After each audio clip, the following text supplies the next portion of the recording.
नमस्ते बच्चों। My self Jaiswal sir.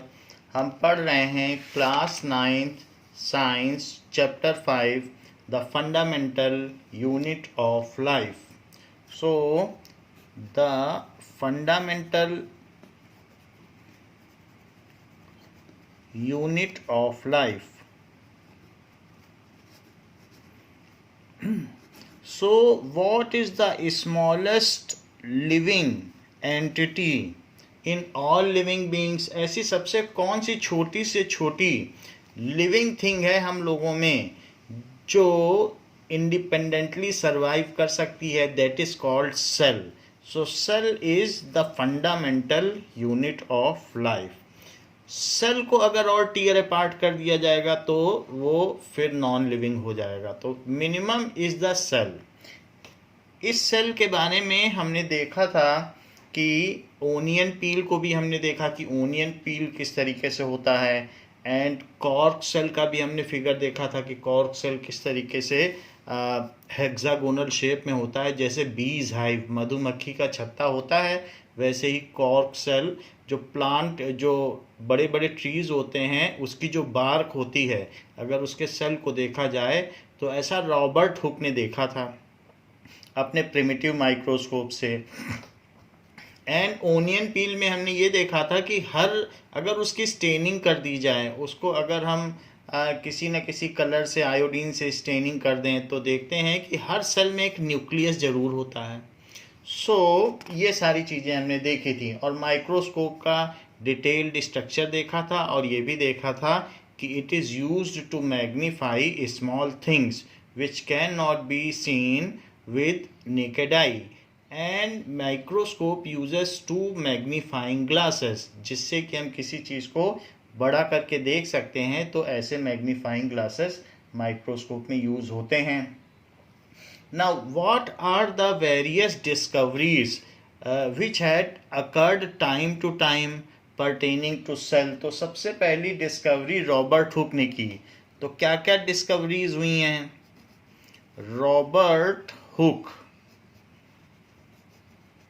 discovered in 1665. So he has observed a slice of observed cell of cork slice.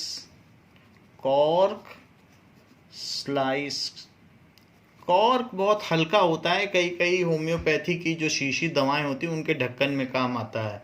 तो ऐसे हम देख सकते हैं. और वाइन की बॉटल्स में भी कभी कभी कॉर्क लगा हुआ होता है. So it is very light. Bark जो होता है पेड़ का, तो वो कॉर्क का ही होता है.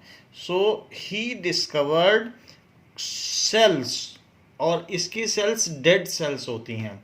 तो आप लिख सकते हैं कि dead cells of cork slice with his primitive microscope, जो उन्होंने खुद बनाया था. प्रिमिटिव, बाद में तो माइक्रोस्कोप बहुत डेवलप हो गया, लेकिन उन्होंने अपने प्रिमिटिव माइक्रोस्कोप से उसको देखा. Now that microscope was like this. उनका जो बनाया हुआ माइक्रोस्कोप था वो कुछ इस तरीके से था. वो it was not well developed, ऐसे ही बना हुआ था. तो उसमें there were 2 different lenses, magnifying lenses, एक मिरर लगा लिया था और खुद बनाया था. तो ये रॉबर्ट हुक का बनाया हुआ प्रिमिटिव माइक्रोस्कोप था. इससे उन्होंने कॉर्क की डेड सेल्स को देखा था जो कि हेक्सागोनल इन शेप थी. ऐसा हमने लास्ट क्लास में आपको बता दिया था. Now next is Leeuwenhoek. Leeuwenhoek ने फिर क्या देखा?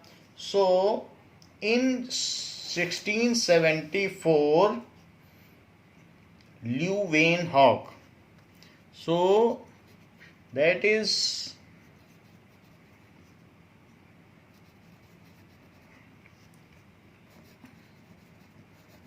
इन 1674, उससे कुछ करीब 9 ईयर्स के बाद विद द इम्प्रूव्ड माइक्रोस्कोप उन्होंने क्या देखा, डिस्कवर्ड फ्री लिविंग सेल्स इन पॉन्ड वाटर.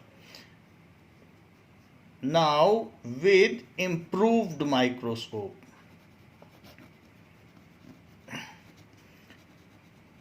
माइक्रोस्कोप जैसा कि हमने आपको दिखाया भी था. सो discovered free living cells, free living cells in pond water, in pond water. Pond water में सिंगल सेल एनिमल्स होते हैं, यानी यूनिसेलुलर, जो सिर्फ एक सेल के ही बने होते हैं. हमारी बॉडी में तो मिलियंस एंड मिलियन सेल्स हैं, लेकिन अगर हम पॉन्ड वाटर में देखेंगे तो पॉन्ड वाटर में अमीबा होता है जो सिंगल सेल का होता है, उसका कोई यूनिफॉर्म साइज नहीं होता है.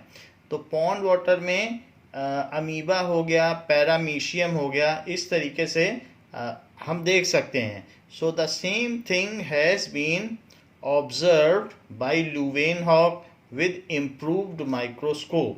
तो ये बात उन्होंने देखी. Now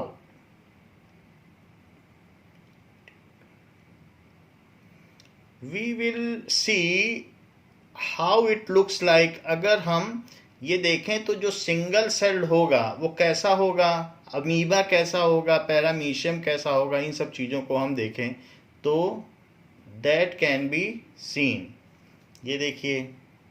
सो ये जो आपको पीछे का स्ट्रक्चर दिखाई पड़ रहा है दैट इज अमीबा. ये अमीबा है, इसका इर्रेगुलर शेप है. और ये जो शू लाइक स्ट्रक्चर बीच में दिख रहा है ये पैरामीशियम है, ये भी सिंगल सेल्ड है. तो इस वाले सिंगल सेल्ड का ये न्यूट्रिशन है, तो भोजन है, तो ये इसको खा लेता है. Both are micro nutrients, micro organism, and both can not be seen with naked eye. दोनों को देखा नहीं जा सकता. सो ये चीज़ है. तो यहाँ पर ये बात दिखाई गई है कि this is amoeba. Amoeba is having irregular shape. देखिए उसने उसको कैसे घेर लिया, और ये बीच में पैरामीशियम है. सो अमीबा एंड पैरामीशियम को सबसे पहले किसने देखा? It was scene first time by Leeuwenhoek. So Leeuwenhoek has seen first the amoeba and paramecium in pond water. तो ऐसा देखा गया. ये आप देख सकते हैं. This is amoeba. Every part of the amoeba's membrane is lethal to the quick-moving paramecia. Amoeba's method of execution This is amoeba.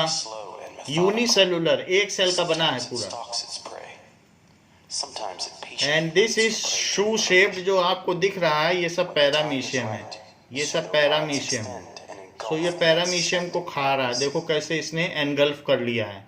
So paramecium is engulf. It is also unicellular. It is also unicellular. तो ये बात किसने देखी? It was first seen by Leeuwenhoek. तो उन्होंने ये बात देखी. नाउ तो दूसरा हमने देख लिया Leeuwenhoek in 1674 with improved microscope. उन्होंने ये बात देख ली. नाउ तो उन्होंने लिविंग सेल्स देखी. सबसे बड़ी बात है लिविंग सेल. और जबकि सबसे पहले जो रॉबर्ट हुक ने देखी थी वो डेड सेल देखी थी. Third, now Robert Brown in 1831, Robert Brown in 1831. अब उससे करीब करीब आप देख लीजिए 150 ईयर्स के बाद Robert Brown of discovered the nucleus in the cell. Discovered, जैसे हमने ओनियन पील देखा था तो उसमें क्या चीज़ देखी थी कि न्यूक्लियस होता है. तो ऐसे ही रॉबर्ट ब्राउन का ध्यान गया कि अरे सभी सेल्स में तो एक एक न्यूक्लियस भी है. और उन्होंने ही ये नाम दिया भी था न्यूक्लियस को. इसके पहले कोई नहीं जानता था ये word. So he has only coined the word nucleus. Discovered nucleus in cell. So cell में जो न्यूक्लियस की डिस्कवरी हुई वो किसने की? It was done by Robert Brown, तो रॉबर्ट ब्राउन ने सबसे पहले ये काम किया कि पता लगाया कि सेल में न्यूक्लियस किस तरीके का होता है। जैसे कि अगर हम ओनियन पील को देखें तो ओनियन पील में can you notice some dark spot, तो जो डार्क स्पॉट है वो न्यूक्लियस है। सो ये किसने पता लगाया? Who was the discoverer of onion cell? ये देखिए, this is nucleus, so this is nucleus.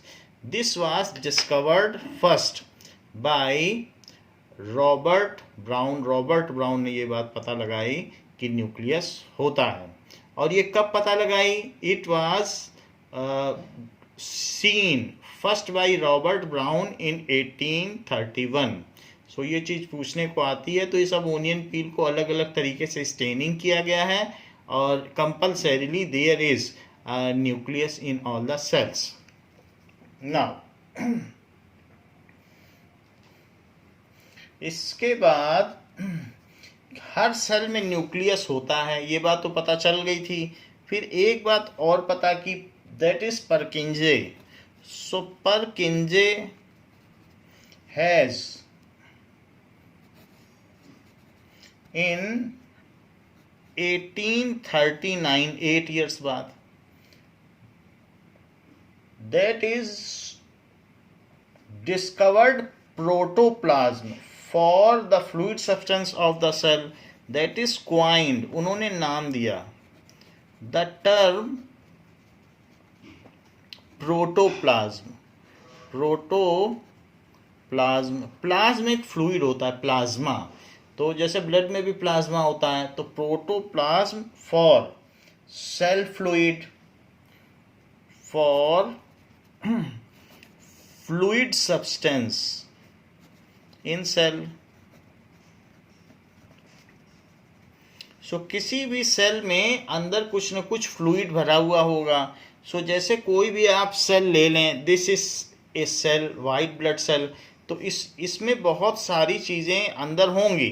There may be various small cell organelles, but वो किसी न किसी चीज़ में फ्लोट कर रहे होंगे। देखो इसमें न्यूक्लियस भी दिखाया गया है और बहुत सारे और सेल ऑर्गेनल्स हैं। ऑर्गेनल्स का मतलब सेल के parts, but they are floating in a some yellowish substance. तो येलोइश फ्लूइड में ये सब फ्लोट कर रहे हैं, तो उसको क्या कहेंगे? It is called protoplasm. तो किसी भी सेल में एक न्यूक्लियस होगा और न्यूक्लियस के अलावा और भी कई तरीके के सेल ऑर्गेनल्स होंगे, वो अलग अलग तरीके के होंगे, तो सेल ऑर्गेनल्स होंगे, but there will be a liquid. तो यहाँ पर जो लिक्विड होगा, जो सेल को कहते हैं साइटोज। साइटो का मतलब सेल, तो इसको कहेंगे साइटोप्लाज्म, यानी सेल का लिक्विड। और न्यूक्लियस है ये जो डार्क है, इसके अंदर भी कुछ फ्लोट कर रहा है, तो उसको कहते हैं न्यूक्लियोप्लाज्म। न्यूक्लियोप्लाज्म ये। सो एक है साइटोप्लाज्म और एक है न्यूक्लियोप्लाज्म। सो एक है साइटोप्लाज्म जो सेल में है, और न्यूक्लियस के अंदर भी एक लिक्विड है, तो न्यूक्लियोप्लाज्म। नाउ इन दोनों को मिला के परकिंजे ने बताया कि जो सेल में जो भी फ्लूइड है, साइटो का मतलब होता है सेल, और न्यूक्लियस तो आपको मालूम ही है।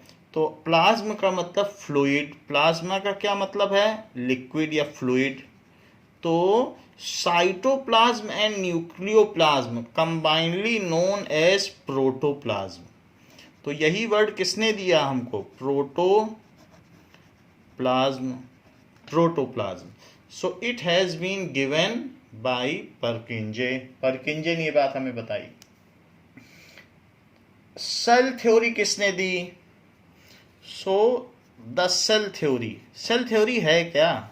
द सेल थ्योरी क्या है? Cell theory that all the plants and animals are composed of cell, that all plants, जितने भी plants हैं, देखिए प्लांट्स भी हैं। ओनियन पील को हमने देखा था, उसको स्टेनिंग करके माइक्रोस्कोप में, तो सेल दिखाई पड़े थे कि नहीं? तो प्लांट्स में भी सेल होते हैं। एंड एनिमल्स, अगर हम अपनी चीक सेल्स को भी वैसे ही स्टेन करें तो बिल्कुल ओनियन की तरह ही दिखेंगे उसमें cells. So and animal are composed of cells. वो किससे मिलके बने हुए हैं? Composed of cells. तो चाहे पादप जगत हो या जंतु जगत हो, वे सभी कोशिकाओं के द्वारा निर्मित हैं. कंपोज्ड ऑफ सेल्स, ये बात किसने बताई? So it is cell theory. And cell is the basic unit of life. And the cell ही जीवन की सबसे छोटी इकाई है. Cell is the basic unit of life. हमारे सभी सेल अगर सही हैं तो हम हेल्दी हैं. Basic unit of life. It is structural and functional unit of life. सारे काम सेल के ही अंदर होते हैं और सेल से ही हमारा स्ट्रक्चर बना है. तो ये बात, इतना सब कुछ मिला के कहा जाएगा द सेल थ्योरी. ये है सेल थ्योरी कि हम सभी सेल से बने हैं और सेल बेसिक यूनिट है. लेकिन ये किसने बताया? ये स्लेडीन एंड शेवान ने बताया. सो इज जो सेल थ्योरी किसने दी? Is given by Schleiden and शेवान.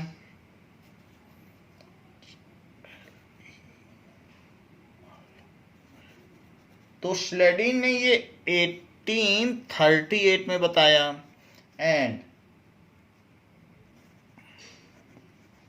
That is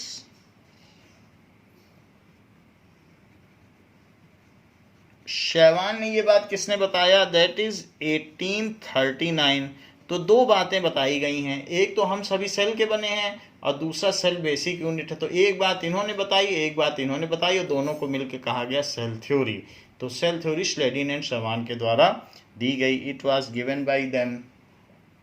further and it is further expanded by Virchow. Virchow stated. तो वर्चॉ ने क्या बात बताई? He stated. कब स्टेट किया? Virchow in 1855. Extended cell theory. उन्होंने एक और चीज जोड़ दी, extended cell theory. Cell theory extend की that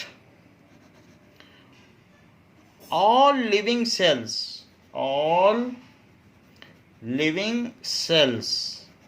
are made of pre-existing cells. हम सभी जो हैं वो किसी न किसी प्री एग्जिस्टिंग सेल से बने. हम सभी अपने माता पिता के द्वारा पैदा किए गए हैं, या प्लांट्स है वो सीड से बना है. तो जो पहले के सेल हैं इसी को तो रिप्रोडक्शन कहते हैं. तो जो प्री एग्जिस्टिंग सेल्स हैं वो नई सेल्स को जन्म देती हैं. So are made of pre existing cells. ऐसा नहीं है कि लोहे और कॉपर से, आयरन से बन जाए सेल, ऐसा नहीं हो सकता.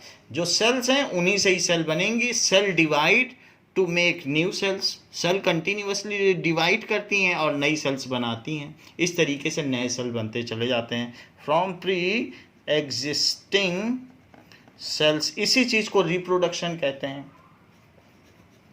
तो ये बात हो गई. ये बात वर्चॉ ने बताई 1855 में, काफी लेट बताई. सो electron microscope was discovered in 1940. एक और बात है, इलेक्ट्रॉन माइक्रोस्कोप वॉज डिस्कवर्ड. वो कब डिस्कवर्ड हुआ? Was discovered in 1940.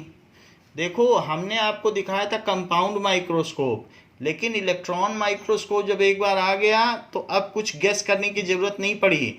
उससे किसी चीज को 50 लाख गुना तक बड़ा देखा जा सकता है. इट इज सो सरप्राइजिंग कि अगर आप अपने एक हेयर को भी देखेंगे तो उसके इतने ज़्यादा डिटेल्स उसमें दिखाई पड़ेंगे कि आप सिर्फ देख के लिख सकते हैं. आपको कुछ एंटीसिपेट या सोचने की ज़रूरत नहीं है. So it can magnify any microscopic thing up to 50 lakh times.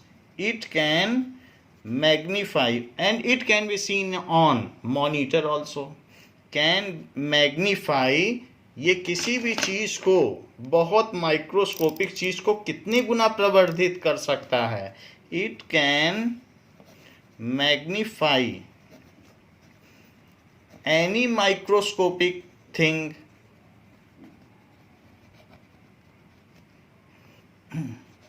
Object up to 50 lakh times. बहुत बड़ी बात है. It is so surprising.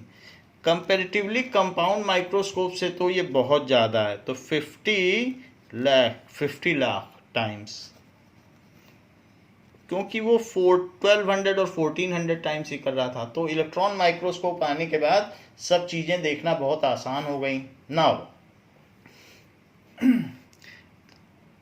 there are two types of organism. One is single celled organism called unicellular, while other organisms are made up of many cells, that is called multicellular.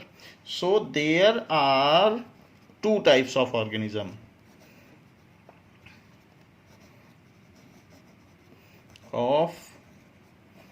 Organism का मतलब है living being, जिनमें चीज़ें organised होती हैं. Nutrition हो सकता है, डाइजेशन हो सकता है, एक्सक्रीशन हो सकता है, रेस्पिरेशन हो सकता है. सारे लाइफ प्रोसेसेस उसमें होते हैं. ग्रोथ होगी, रिप्रोडक्शन होगा, सेल का डिवीजन होगा, 2 नए अमीबा बनेंगे तो 2 से 4 बनेंगे. तो इस तरीके से उसमें सब कुछ होगा.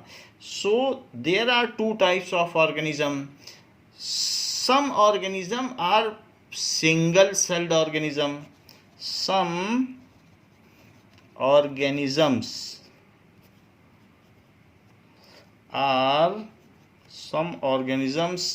are single celled, यानी made of single cell, called unicellular. इकाई कोशिका से बने होते हैं. यूनिसेलुलर, एक सेल से बने होते हैं. Can you predict name of any such organism? So yes, अभी हमने थोड़ी देर पहले वीडियो देखा अमीबा का भी और पैरामीशियम का. सो अमीबा, पैरामीशियम, ये सब यूनिसेलुलर हैं. अमीबा, पैरामीशियम एंड इसके अलावा क्लेमाइडोमोनास,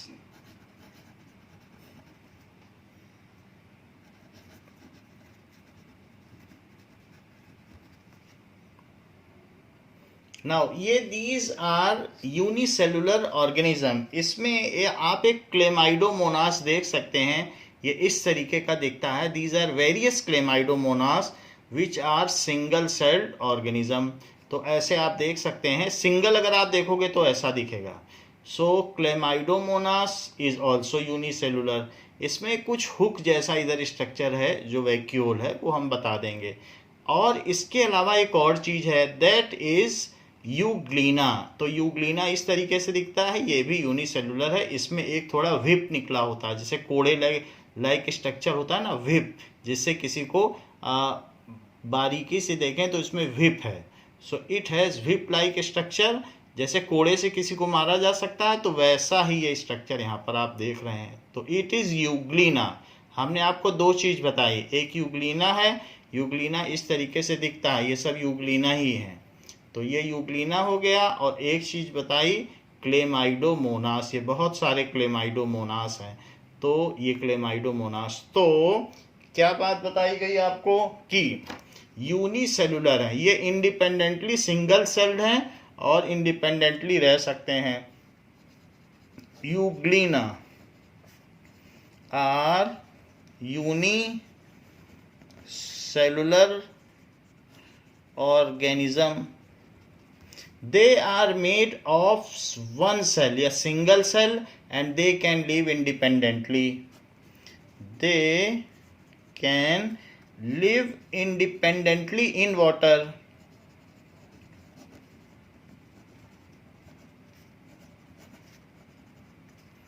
इन वाटर। तो हमने दो चीज बताई, एक तो यूनिसेलुलर हुआ और एक multicellular. So some organisms are made up of millions of cell, more than one cells.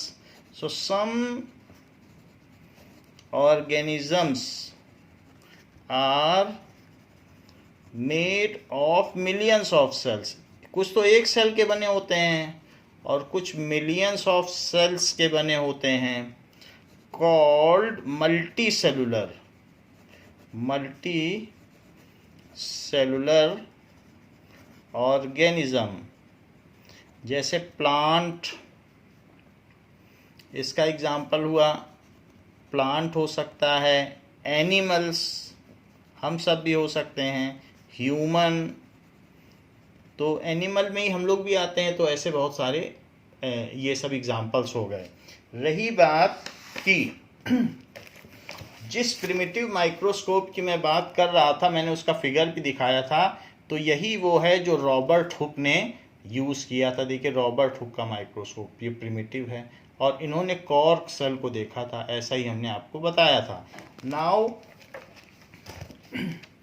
There is electron microscope also. देखो ये इलेक्ट्रॉन माइक्रोस्कोप है, इस तरीके से दिखता है इलेक्ट्रॉन माइक्रोस्कोप, और ये किसी भी चीज़ को 50 लाख टाइम्स ना, देखिए कितने गुना बड़ा कर सकता है। So there is so much times it can magnify.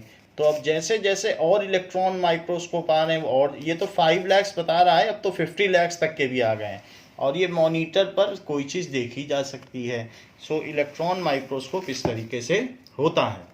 तो बच्चों इस क्लास के लिए इतना ही। इसके आगे मल्टी सेलुलर ऑर्गेनिज्म के बारे में हम नेक्स्ट क्लास में बताएंगे। थैंक यू बच्चों।